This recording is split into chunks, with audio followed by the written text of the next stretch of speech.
Kollywood hero Dhanush present వరుస సినిమాలతో బిజీగా ఉన్నారు. ఇటీవల కుబేరాతో హిట్ అందుకున్నారు.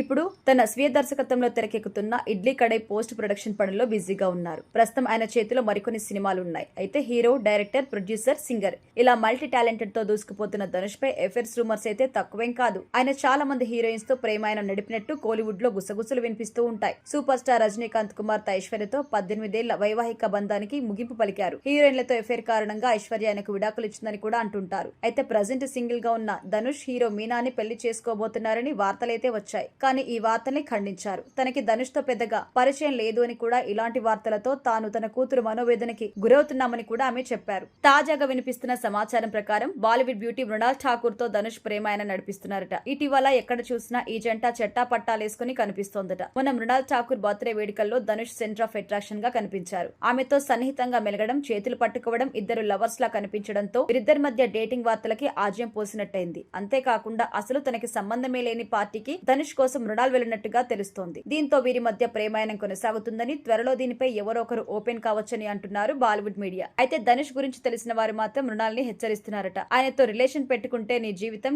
కెరియర్ ఖతమైనట్టే అంటున్నారట. కెరియర్ ని చక్కదిద్దుకుని పెళ్లి చేసుకోవాలి అనిపించినప్పుడు ఒక మంచి వ్యక్తితో వివాహ బంధంలోకి అడుగుపెట్టేలా ప్లాన్ చేసుకోవాలి తప్ప ఇలాంటి తప్పటడుగులు వేయొద్దని సన్నిహితులు మృణాల్ కి సలహా ఇస్తున్నారు. అయితే ఆలు లేదు చూలు లేదు అన్నట్టుగా అసలు ధనుష్ మృణాల్ రిలేషన్ గురించి క్లారిటీనే లేదు. కానీ ఎవరికి తోచినట్టుగా వారు వార్తలు వండి వార్చించేస్తున్నారు. ఈ వార్త సోషల్ మీడియాలో వైరల్ అవ్వడంతో నెటిజన్లు మృణాల్ ని తిట్టి పారేస్తున్నారు. నీకేం పోయే కాలం, ఇంకెవడో దొరకలేదా అంటూ కామెంట్లు అయితే చేస్తున్నారు.